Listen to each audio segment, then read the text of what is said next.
la petición que los discípulos le hicieron al Señor: explícanos esa parábola, y esa es la segunda parte de este mensaje, y como segundo título, la doble predestinación. El domingo anterior os prometí que hoy hablaría de algo que veo de forma extremadamente clara en este texto, es decir, la doble predestinación, y como dice el refrán español, lo prometido es deuda. Confieso que estoy, como lo dijo también el hermano Salva el jueves, nervioso no, sino lo siguiente: estoy asustado. Porque hace 7 días no realicé cuán cantidad de estudios se necesita para esto. Pero bueno, aquí estamos. No podía aplazar el culto para estudiar más este tema. De mi parte estoy con la conciencia tranquila porque diligentemente he empleado todo el tiempo que he podido disponer para la preparación de este mensaje. Pero reconozco honestamente que, dado el tema, el tiempo ha sido muy corto. Me hubiera gustado tener por lo menos una semana entera para dedicarme únicamente a este tema. Pero la providencia de Dios no lo orquestó así. Así que confío en el Señor, espero y descanso en Él, que Él se glorifique en la debilidad de la poca preparación del predicador para este mensaje. Así que, sin perder más el tiempo, entraremos ya en faena, empezando con la lectura de los 2 textos bíblicos que vamos a observar hoy. Primero, Marcos 7, del 14 al 17.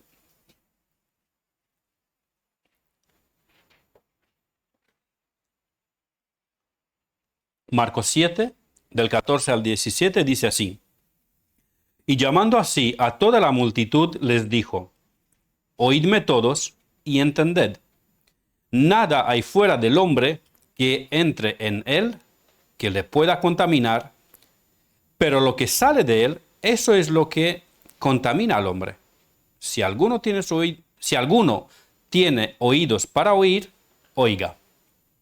Cuando se alejó de la multitud y entró en casa, le preguntaron sus discípulos sobre la parábola.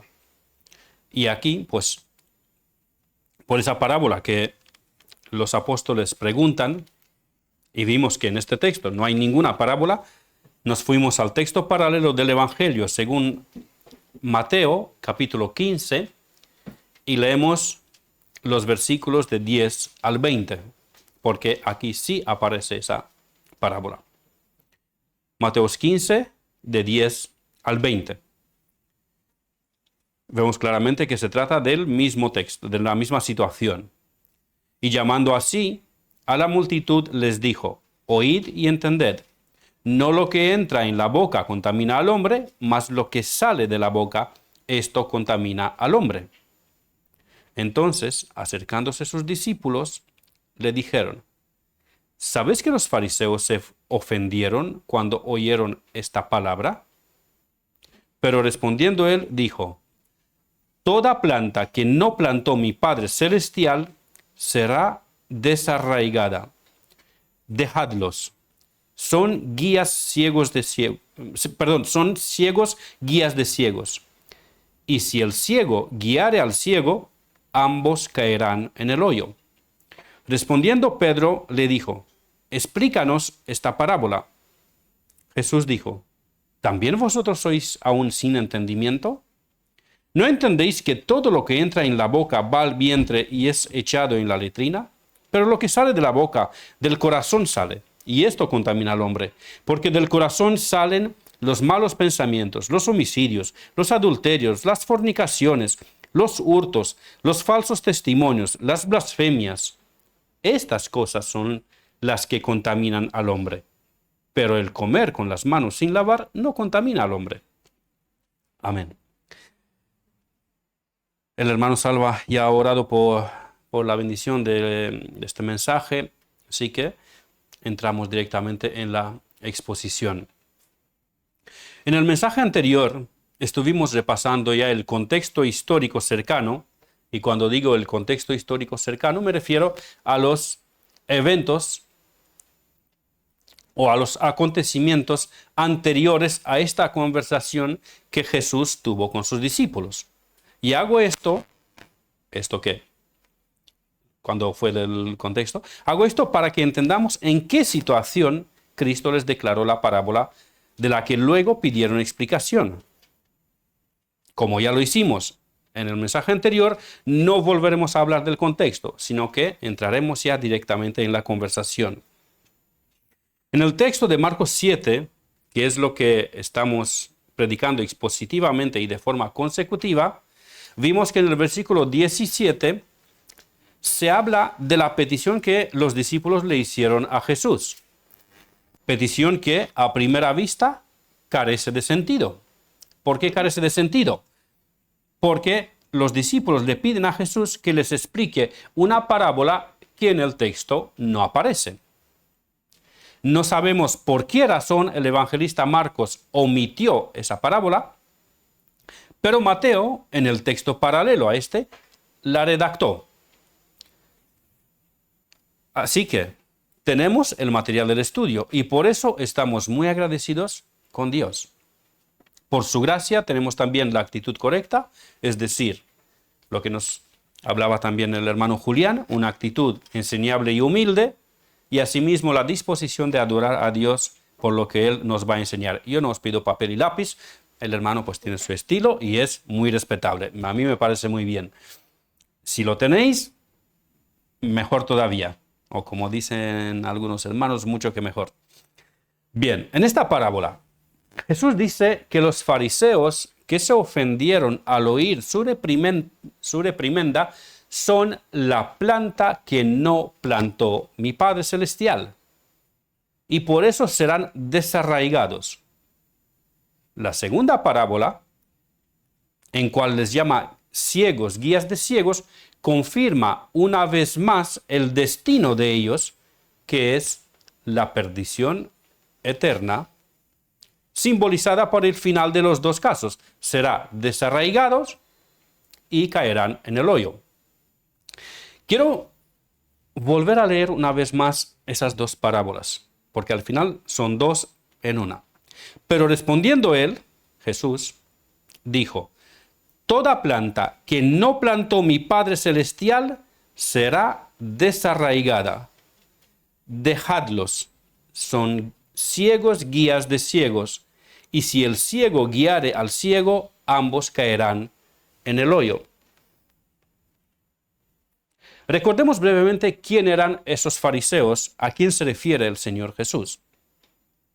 En el versículo 1 nos dice que... Mafer. Gracias. Entonces se acercaron a Jesús ciertos escribas y fariseos de Jerusalén. Por el desarrollo del texto y por cómo los reprende el Señor Jesucristo, entendemos que estos fariseos y escribas tenían el corazón muy endurecido, que habían venido de Jerusalén, posiblemente comisionados por el mismo Sanedrín, para indagar cómo podrían acusar a Jesús y que de ninguna manera estarían dispuestos a confesar su fanatismo religioso e hipócrita, y tampoco ceder ante cualquier evidencia de la divinidad de nuestro Señor y la excelencia de su enseñanza. Cristo inició la segunda parábola con una palabra que es muy fuerte. Dice, dejadlos. ¿Podría ser un consejo que les dio a sus discípulos? ¿O tal vez un mandamiento? Quizá. Yo me inclino más bien a creer que es una sentencia de condenación hacia ese grupo de fariseos y escribas. Fueron dejados por Dios. Dios les dejó que sigan los designios de su corazón endurecido y los pensamientos de su entendimiento entenebrecido. Dios los dejó.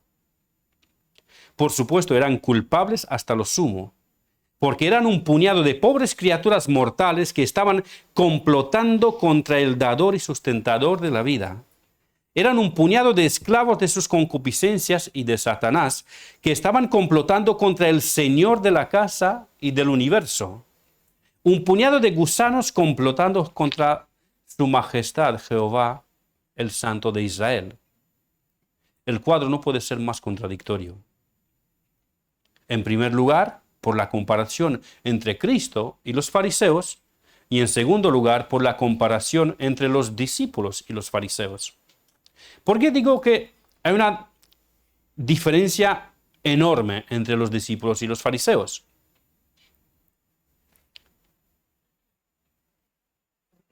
Por un lado,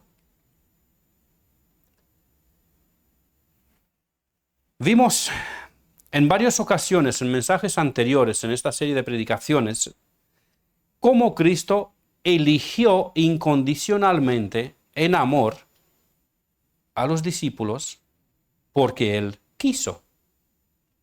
Cristo escogió, eligió incondicionalmente, en amor, a los discípulos porque Él quiso. Y los llamó con un llamamiento eficaz, un llamamiento irresistible, y a pesar de las debilidades, torpezas o momentos de incredulidad que los discípulos manifestaron en múltiples ocasiones, Cristo los sostuvo firmes. Y los habría de sostener de ahí en adelante hasta el fin de la vida de cada uno, cuando se encontrarían de nuevo en gloria. Ellos eran parte del gran pueblo de Dios. Eran parte de las ovejas del buen pastor. Eran parte del buen árbol que da buen fruto. Eran parte del trigo, de la esposa del Cordero, del cuerpo de Cristo. Todos esos sinónimos que se emplea para definir a los creyentes auténticos.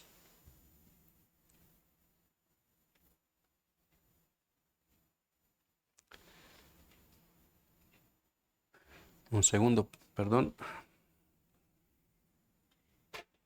Ellos eran algunos de aquellos que desde antes de la fundación del mundo, por el puro afecto de la voluntad de Dios, en amor, habían sido predestinados para ser santos y sin mancha delante de Él, y habían sido predestinados para ser adoptados como hijos en la familia de Dios. Habían sido predestinados para salvación. Estos eran los discípulos. En el otro lado tenemos a ese grupo de escribas y fariseos endurecidos hasta lo sumo, decididos a resistir ante cualquier evidencia de la deidad de Cristo y de la pureza de su enseñanza, ciegos por voluntad propia para no ver y sordos para no oír, enemigos de Cristo y su evangelio, dispuestos a destruirle a Cristo, pero destinados ellos mismos a la destrucción.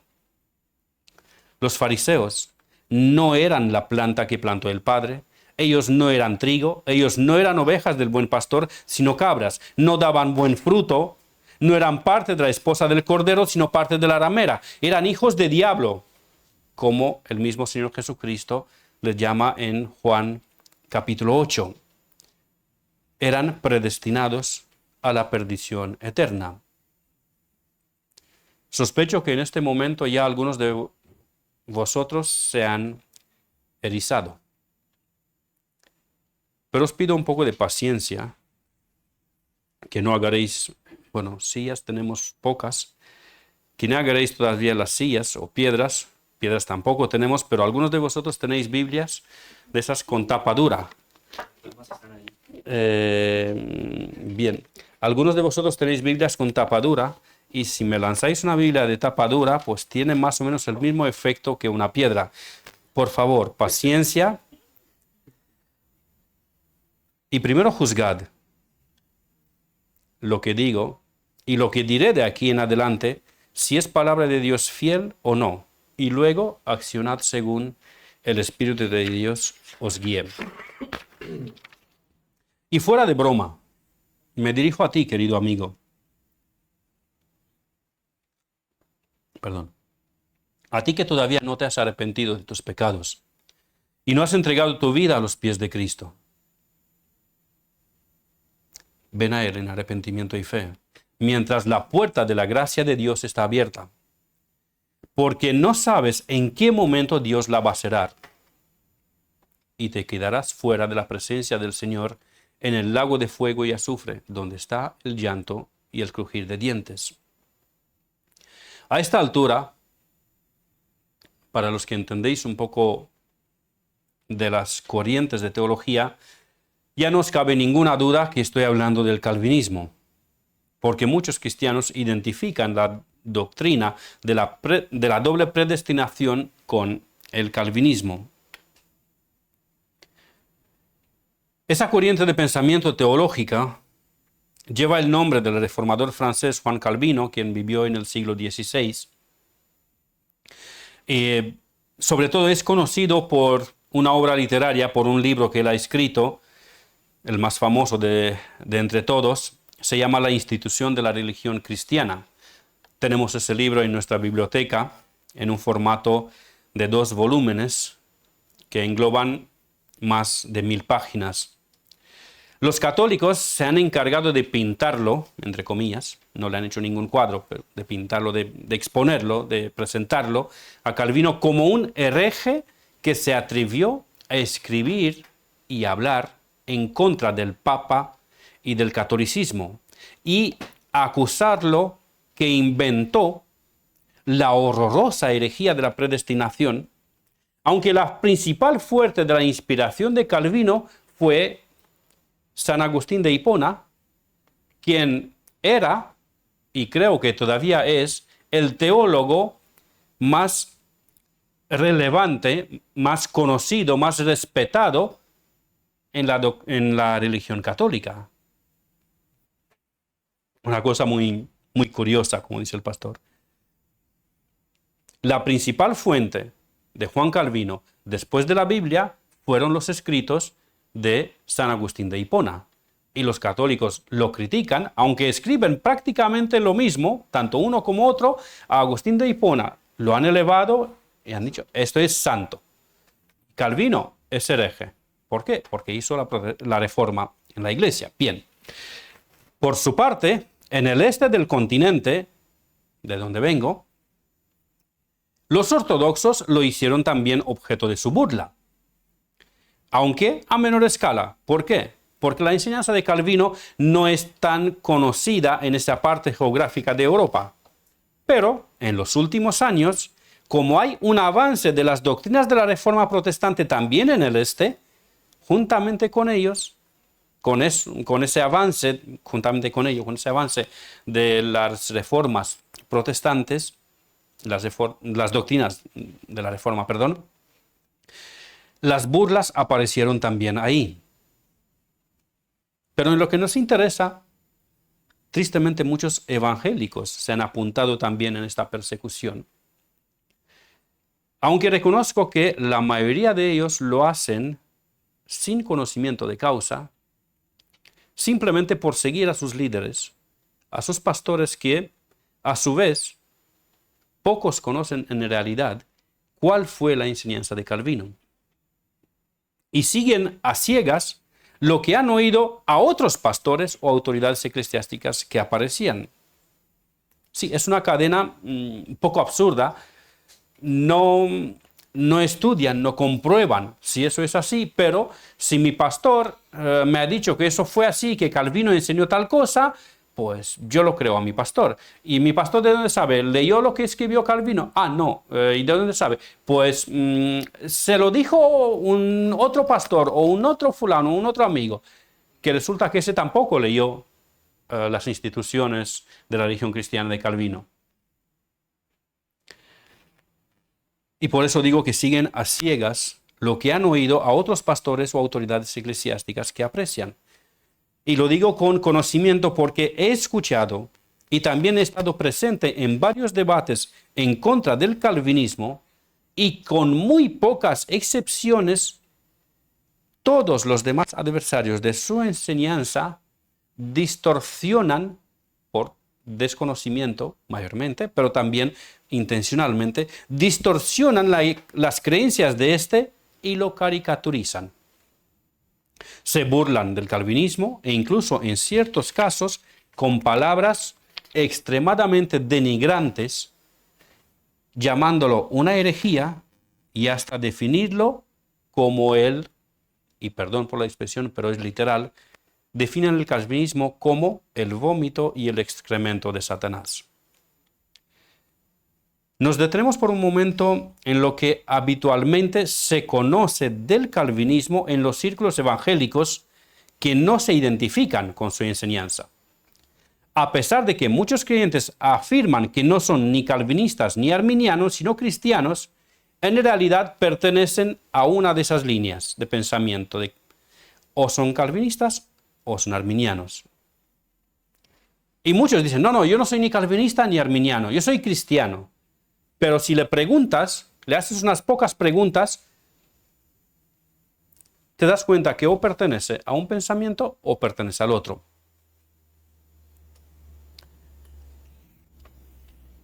Los hermanos que afirman que no son ni calvinistas ni arminianos, con pocas preguntas les demuestras lo contrario. Por ejemplo, le preguntas, si él cree que el hombre inconverso está muerto en sus delitos y pecados, o que el hombre inconverso está gravemente herido por el pecado. Si os fijáis, los cuadros están en dos colores, el azul y el morado. Pensad y responded en vuestras mentes con qué color de las preguntas os identificáis. ¿Cree que el hombre inconverso está muerto en sus delitos y pecados, o que el hombre inconverso está gravemente herido por el pecado? La siguiente. ¿Creen que el hombre natural está esclavizado por Satanás y el pecado, o que tiene libre albedrío? Quedaros con el color de vuestra respuesta. ¿Creen que Dios escoge a los pecadores para salvación y los busca y los salva, o que el hombre busca a Dios y toma una decisión para Cristo y le invita en su corazón y le cede el trono de su vida? O Cristo murió por su pueblo, por sus ovejas, por su iglesia, para salvarla eficazmente, o que Cristo murió por todas las personas que hayan existido jamás para hacer posible la salvación de todos, ya que depende de la decisión de cada ser humano si se salva o no. También puedes indagarle si él cree que para nacer de nuevo es necesaria una intervención sobrenatural de regeneración por parte del Espíritu Santo, o más bien Dios ayuda al pecador por medio de su gracia y el pecador completa el nuevo nacimiento ejerciendo su fe y arrepentimiento. Y la última pregunta: si un cristiano auténtico, nacido de nuevo, sellado con el Espíritu Santo, es absolutamente seguro que llegará a la gloria con Cristo, o cabe la posibilidad de que se pueda perder por el camino y acabar condenado. Recordad qué color tiene vuestras respuestas en vuestras mentes. No os pido que contestéis en voz alta, pero os digo que si a las preguntas que os he hecho, si tú has contestado afirmativamente en tu corazón a las afirmaciones que estaban en color azul, tu pensamiento es calvinista. Si has contestado afirmativamente a las de color morado, tu pensamiento es arminiano. Habitualmente, aunque no universalmente, pero sí habitualmente, los arminianos han caricaturizado el calvinismo de la siguiente manera. Repito, habitualmente, no universalmente. Hay hermanos arminianos que tienen respeto y amor por sus hermanos calvinistas.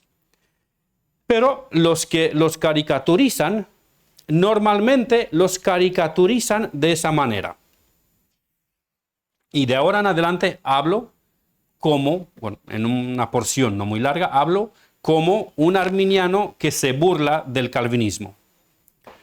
Los calvinistas creen que Dios ha predestinado o escogido desde antes de la fundación del mundo a los que se salvan, así que a los escogidos para salvación los salva, aunque sea en contra de su voluntad, aunque patean y gritan que no quieren ser salvos. Dios los mete obligados en el cielo porque Él los ha elegido.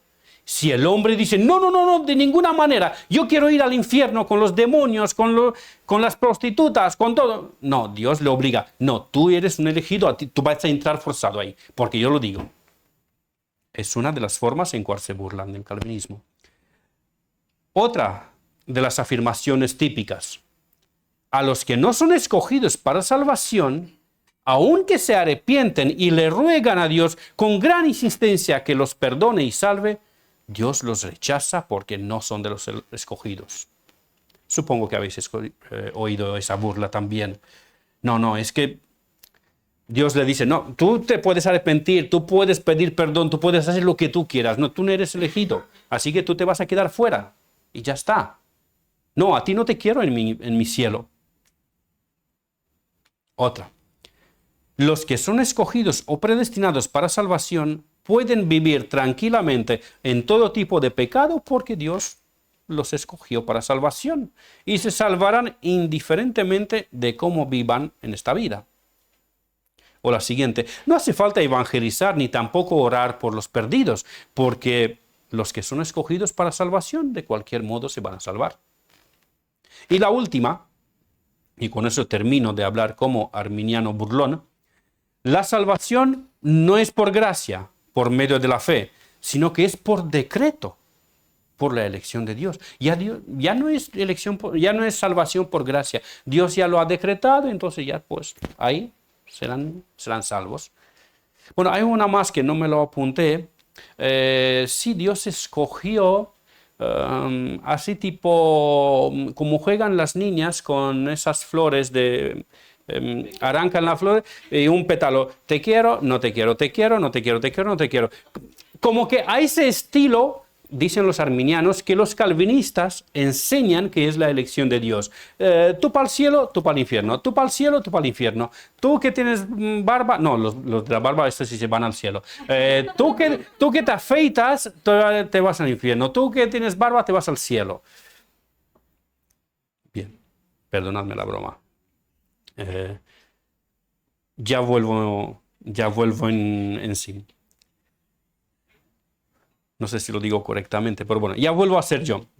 Estas son prácticamente las principales acusaciones al calvinismo y estoy seguro que la mayoría de vosotros lo habéis oído e incluso lo habéis usado como yo también lo hice antes de conocer qué es lo que enseñó Calvino. Nuestra preocupación e interés es si lo que Calvino enseñó es bíblico o no, porque en el fondo es lo que nos interesa. Porque no queremos ser seguidores de Calvino o de Arminio, sino de Cristo. No fue ni Calvino ni Arminio quien nos redimió de nuestra esclavitud espiritual, sino Cristo. Y por ende, nuestra lealtad se le debe a nuestro Salvador y Señor Jesucristo y no a un teólogo. Pero es necesario saber cuál de estos dos están acertados para afirmarnos o para corregirnos en nuestra teología. De ahora en adelante expondré lo que nosotros creemos. ¿Qué es lo que creemos realmente? Nosotros creemos que lo que la Biblia enseña es lo siguiente. Pero antes de empezar a decir qué es lo que nosotros creemos que la Biblia enseña, permitidme decir que no pretendo que mi interpretación bíblica es infalible y por eso no he dicho que os voy a explicar, os voy a exponer lo que la Biblia dice, sino os voy a explicar, os voy a exponer lo que yo creo que la Biblia dice, porque mi interpretación no es infalible. Yo estoy convencido de que lo he entendido bien, pero me puedo equivocar, porque mi interpretación no es infalible. Y en eso, lo repito, no sé si por segunda, por tercera o la cuarta vez, lo que dijo MacArthur cuando fue preguntado si cree que su teología tiene algún error. MacArthur contestó que está completamente seguro que su teología tiene errores. Pero el problema es que no sabe cuáles son esos errores para corregirlos. Yo también estoy convencido que mi forma de entender la Biblia tiene algún error en alguna parte. Estoy segurísimo, pero no sé en qué estoy equivocado. Bien.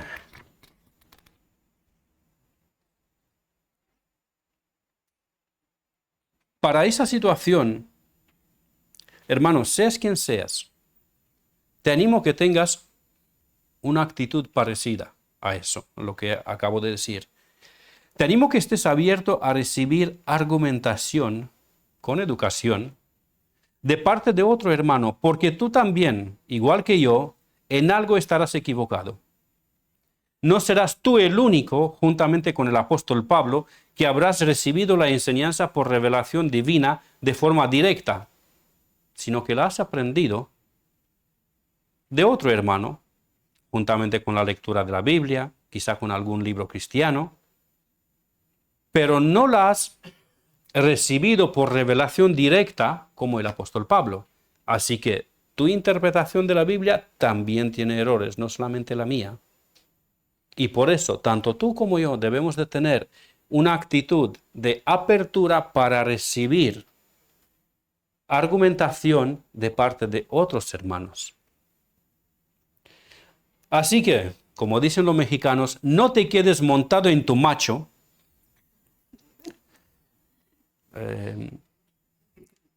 ¿A qué se refieren cuando dicen eso? Cuando montan en el caballo, dice, de aquí no me baja nadie, aquí yo soy el macho, es una expresión mexicana.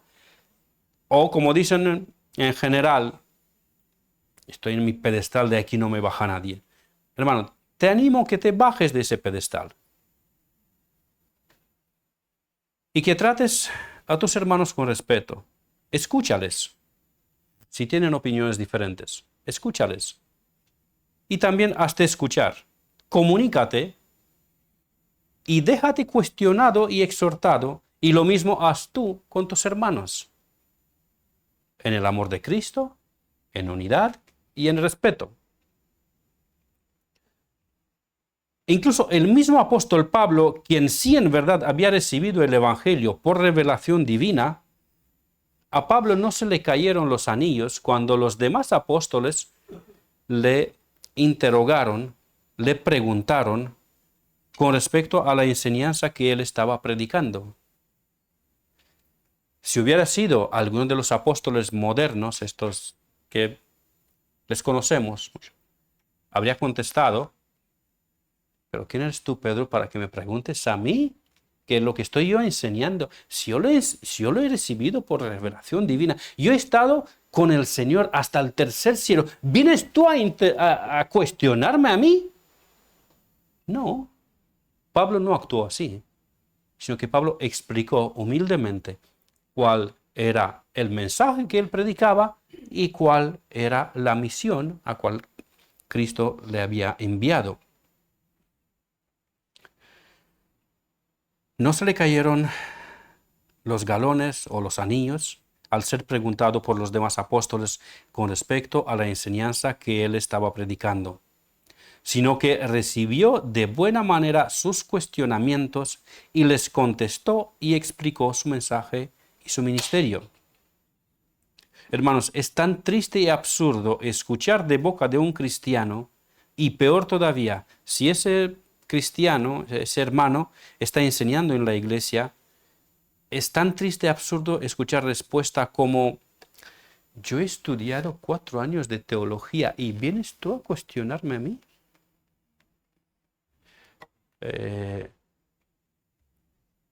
Tú eres mecánico y vienes tú a preguntarme a mí, a cuestionarme a mí de cosas de teología. O como decía el pastor de uno, dice, si yo he leído, no sé, 7 veces era uno, no, ¿quién se acuerda cuántas veces? De tapa a tapa lo he leído tantas veces la Biblia. ¿Y vienes tú a cuestionarme a mí? Sí, ¿por qué no? Soy tu hermano en Cristo, aunque por tu actitud lo dudo un poquito si tú eres hermano en Cristo. Me haces dudar por tu actitud. Pero por lo menos, hermano, Si tú no puedes contestar con templanza a preguntas que son un tanto incómodas, por lo menos tu supuesta madurez espiritual está muy cuestionable.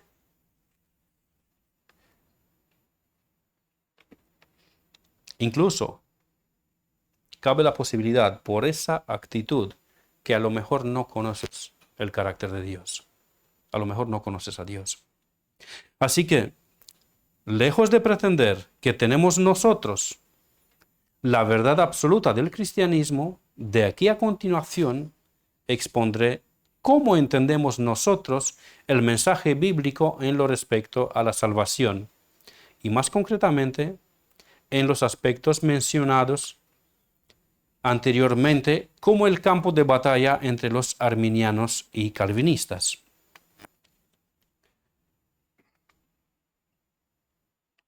Leeré 2 versículos, los he puesto también en pantalla para que le veáis. Efesios 2.1. Nosotros cuando leemos Efesios 2.1, que dice, y Él os dio vida a vosotros cuando estabais muertos en vuestros delitos y pecados, o cuando leemos 1 Corintios 2.14, pero el hombre natural no percibe las cosas que son del Espíritu de Dios porque para él son locura y no las puede entender porque se han de discernir espiritualmente. O también versículos como Efesios 2.5, Colosenses 1.21, 2.13. Entendemos que el estado espiritual del hombre inconverso es de muerte espiritual, incapaz de entender las cosas espirituales, hijos de ira, según Efesios 2.3, extraños y enemigos, según Colosenses 1.21, ciegos de entendimiento, según 2 Corintios 4.4, hijos de Satanás, según Juan 8.44. Esta situación en la vida del incrédulo es llamada por los teólogos depravación total o depravación radical. Esto es lo que nosotros creemos con respecto al hombre inconverso, que está en un estado de depravación radical. No solamente que está herido de gravedad, como afirman nuestros hermanos arminianos.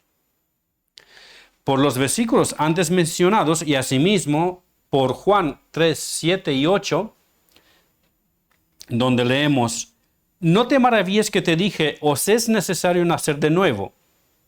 El viento sopla de donde quiere y oyes su sonido, mas ni sabes de dónde viene ni a dónde va. Así es todo aquel que es nacido del Espíritu.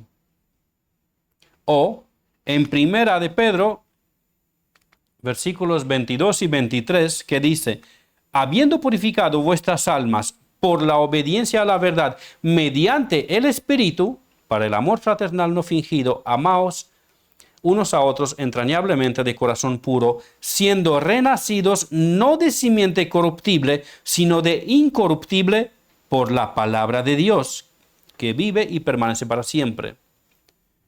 De esos textos y muchos otros, entendemos que el nacer de nuevo es una obra sobrenatural de Dios, una obra totalmente milagrosa, llamada por los teólogos regeneración o nuevo nacimiento. Con respecto a la elección de Dios, citaré Juan 15:16, que más claro, imposible. Dice lo siguiente, no me elegisteis vosotros a mí, sino que yo os elegí a vosotros y os he puesto para que vayáis y llevéis fruto, y vuestro fruto permanezca, para que todo lo que pidiereis al Padre en mi nombre, Él os lo dé. Efesios 1, de 3 al 5, dice lo siguiente, bendito sea el Dios y Padre de nuestro Señor Jesucristo, quien nos bendijo con toda bendición espiritual en los lugares celestiales en Cristo, según nos escogió en Él antes de la fundación del mundo, para que fuésemos santos y sin mancha delante de Él, en amor habiéndonos predestinado para ser adoptados hijos suyos, por medio de Jesucristo, según el puro afecto de su voluntad. O, segunda de Tesalonicenses 13 y 14, donde Pablo dice así, Pero nosotros debemos dar siempre gracias a Dios respecto a vosotros, hermanos amados por el Señor, de que Dios os haya escogido desde el principio para salvación, mediante la santificación por el Espíritu y la fe en la verdad, lo cual os llamó mediante nuestro Evangelio para alcanzar la gloria de nuestro Señor Jesucristo. Nosotros consideramos que estos versículos son absolutamente claros para demostrar que es Dios el que elige a quien ha de ser suyo y por consecuencia salvo, y no que el hombre elige a Dios y su salvación, porque esto sería imposible por dos razones. Primero, porque la Biblia afirma que es Dios quien elige a los hombres para salvación y no al revés. Y segunda, porque es totalmente ilógico y absurdo pensar que un hombre que está muerto en sus delitos y pecados, enemigo de Dios, incapaz de entender las cosas espirituales, escoge a Dios. Los teólogos llamaron esa doctrina elección incondicional. Con respecto al sacrificio de nuestro Señor Jesucristo,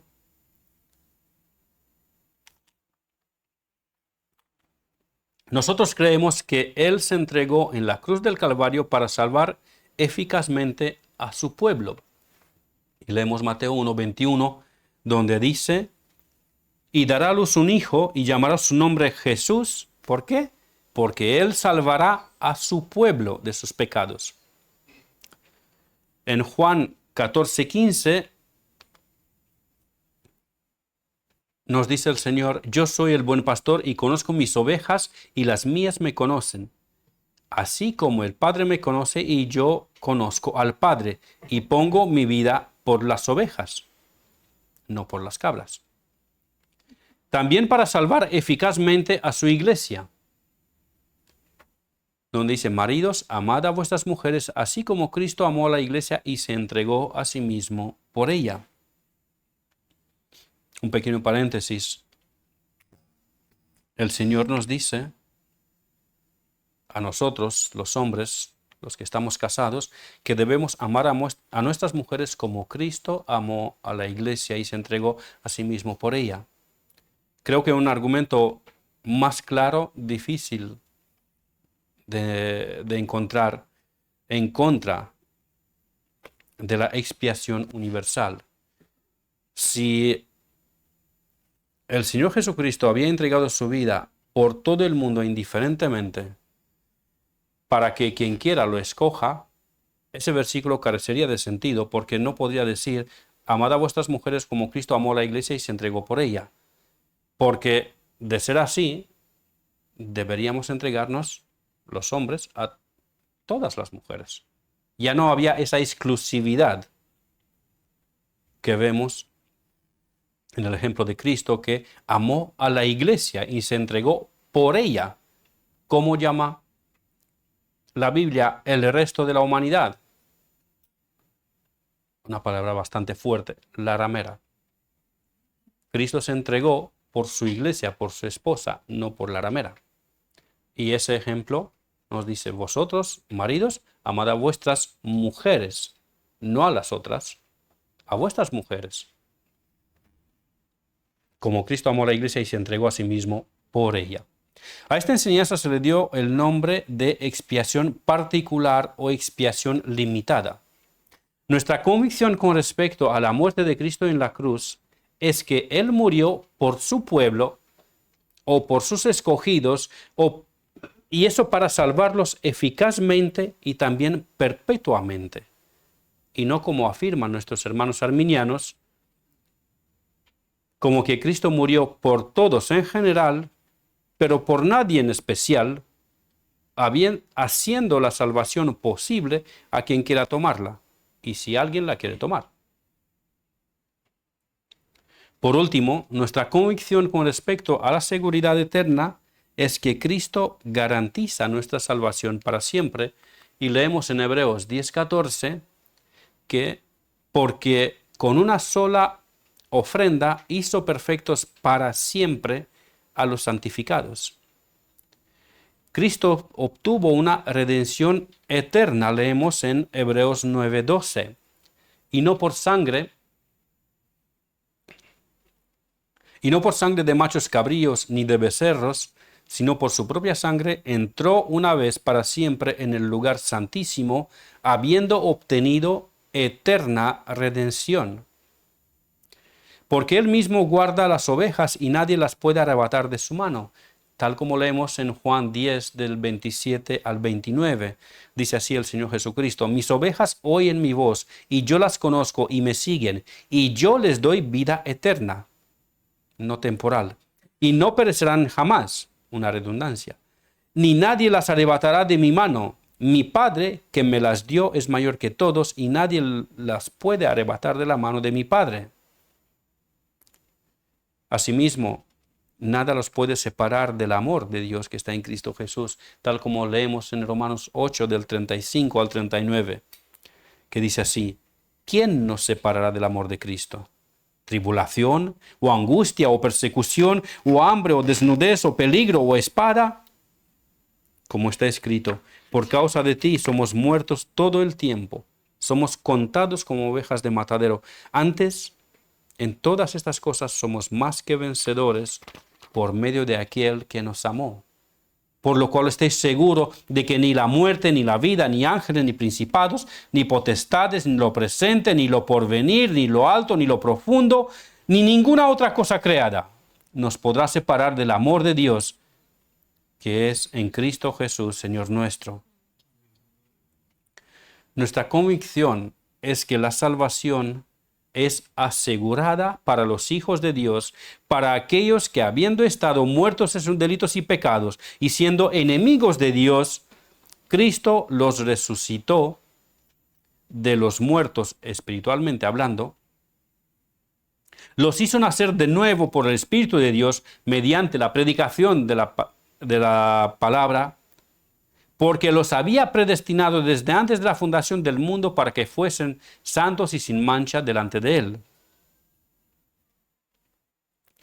purificados por la sangre de Cristo, que expió los pecados de ellos en la cruz, garantizando para ellos una salvación eficaz, perfecta y perpetua. Esta enseñanza la llamaron la perseverancia de los santos. No compartimos la creencia de nuestros hermanos arminianos como que un cristiano auténtico puede perderse por el camino, sino que Dios guarda lo suyo y lo que empezó en nuestras vidas lo perfeccionará hasta el día de Jesucristo, según leemos en Filipenses 1:6, donde Pablo dice: estando persuadido de esto, que el que comenzó en vosotros la buena obra, la perfeccionará hasta el día de Jesucristo. Esto es lo que creemos.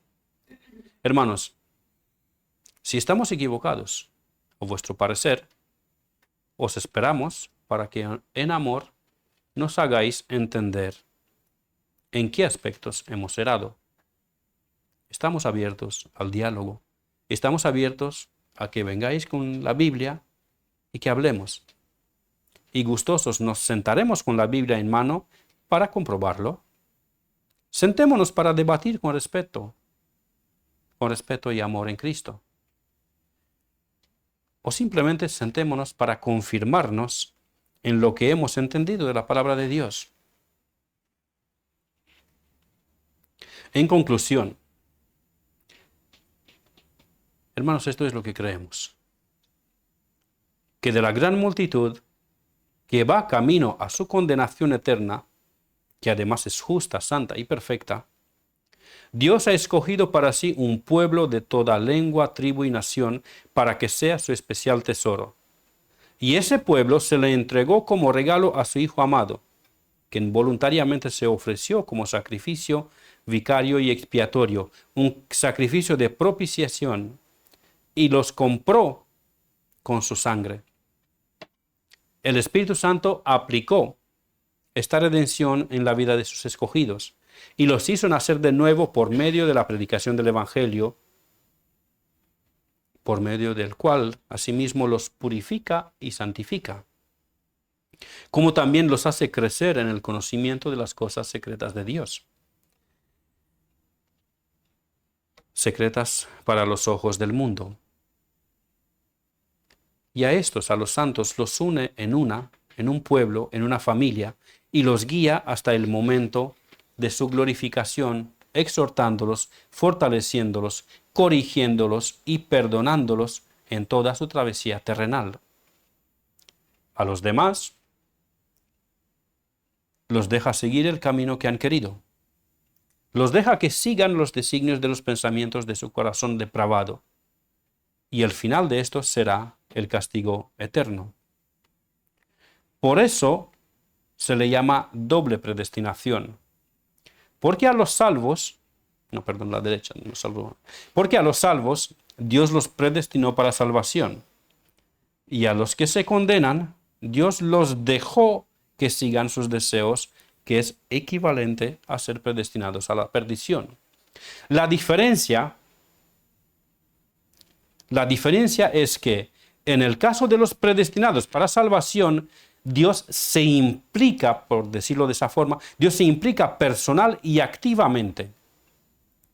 Mientras que en el caso de los predestinados para perdición, Dios es pasivo, por decirlo de una forma, porque no los empuja, no los anima a Él para que se vayan a su perdición, sino que simplemente los deja actuar libremente, según su estado natural pecaminoso. En el caso de los escogidos, para salvación, Dios sí se implica activamente, porque de no ser así, de no haberse implicado Dios para despertarlos de la muerte espiritual, para abrirles los ojos, para ver la belleza de Cristo, si Dios no se habría implicado activamente en la vida de ellos, habrían seguido el mismo camino que los demás hasta la perdición eterna. Por eso se le llama doble predestinación. Y dentro de 2 semanas, con la ayuda del Señor, cuando me toca predicar de nuevo, presentaré más argumentos y pruebas bíblicas al respecto. Hasta entonces, que el amor de Dios el Padre, la gracia del Señor Jesucristo y la comunión del Espíritu Santo esté con nosotros. Amén.